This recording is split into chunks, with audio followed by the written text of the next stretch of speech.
আজকে আমরা আমাদের কেরানীগঞ্জ প্রাণী সম্পদ দপ্তর ও ভেটেরিনারি হাসপাতাল থেকে আয়োজিত জাতীয় প্রাণী সম্পদ সপ্তাহ ও প্রদর্শনী 2025 উপলক্ষে এখানে আমরা এসেছি।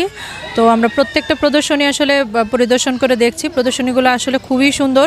গরু বা ছাগল এগুলোই নেই, এগুলোর পাশাপাশি আরও অনেকগুলো জায়গা দেখা যাচ্ছে। পোষা পাখি আছে, তারপর খরগোশ দেখলাম, এবং শুধু এটা নাই, আরও দেখলাম যে হচ্ছে দুধের তৈরি বিভিন্ন ধরনের খাবারও এখানে প্রদর্শিত হচ্ছে। এখানে দেখতে পেলাম বিভিন্ন প্রজাতির কবুতর নিয়ে আসছেন, আপনার অনুভূতিটা বলেন। আমি সুমি আক্তার, আমি এসেছি আমার কবুতরগুলো নিয়ে। এখানে জালালি, লক্ষা আর বিভিন্ন প্রজাতির কবুতর আছে, এখনো বিক্রি করতে পারিনি। পারছেন না, এখন পর্যন্ত বিক্রি হয়নি, তবে অনেকে দামাদামি করেছে। আমার অনুভূতিটা ভালো, এরকমের মেলা যাতে সবসময় হয় এটা আমরা আশা করি। বিক্রি হয়েছে, বাসায় বিক্রি হয়েছে, আপনার স্টলে এখন পর্যন্ত বিক্রি হয়নি। একজন কথা বলছে, উনি অর্ডার দিলেন। জি, আজকে আপনার এই বিষয়টা নিয়ে একটু অনুভূতি। মেলাটা আসছি, ভালো লাগতেছে, যদিও মানুষ কম কিন্তু এনজয় করতেছি। প্রথমবার হচ্ছে তো বাংলাদেশে এটা, তো প্রতিটা সপ্তাহ মানে প্রতি বছর প্রতি জেলায় এরকম মেলা যদি অনুষ্ঠিত হয়, মানুষের আপনার আগ্রহ বাড়বে যে কোনো জিনিসে পড়ে। যেমন ধরেন আমি কুকুর আনছি, পাশে খরগোশের স্টল, পাখির স্টল। তো এরকম যদি মেলা করা হয়, মানুষ বুঝবে কোন কিসে আসলে মানুষের কতটা মানে করা উচিত, আর কোন খামার করলে মানুষ বেশি ভালো লাভবান হবে। খামার শখ দুইটাই আছে আমার।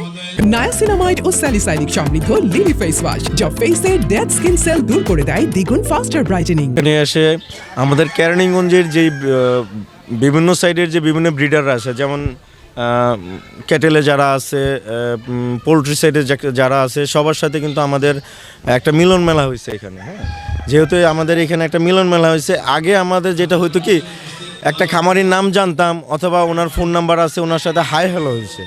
এইখানে আসার পরে যেটা হলো যে তাদের সাথে ফিজিক্যালি আমাদের দেখা হয়েছে, আরও যেই আমাদের যে গ্যাপটা ছিল এই গ্যাপটা আমাদের পূর্ণ হয়েছে। করছেন ওনারা ওনার সাথে আছেন এবং উপজেলা থেকে আগত। ধন্যবাদ। এবারে পবিত্র যারা জন্য নিরাপদ আমিষ সরবরাহ নিশ্চিত করা।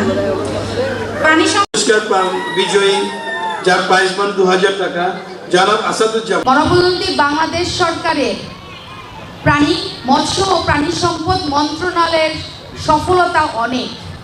আপনারা জানেন যে 1971 সালে বাংলাদেশ যখন স্বাধীন হয়েছে, তখন যে অবস্থা ছিল আমাদের খাদ্যের অবস্থা, আপনাদের মতো খামারি ভাই বোনদের কারণে আমরা এখন অনেক ভালো জায়গায় আছি। এই কারণেই গণপ্রজাতন্ত্রী বাংলাদেশ সরকারের মৎস্য ও প্রাণী সম্পদ মন্ত্রণালয় প্রতিনিয়ত বিভিন্ন ধরনের প্রজেক্ট বা প্রকল্প নিচ্ছে, যে প্রজেক্টের মাধ্যমে আপনাদেরকে আরও স্বাবলম্বী করা এবং দেশের মানুষকে প্রাণীজ প্রোটিনের চাহিদা পূরণের জন্য চেষ্টা করছে।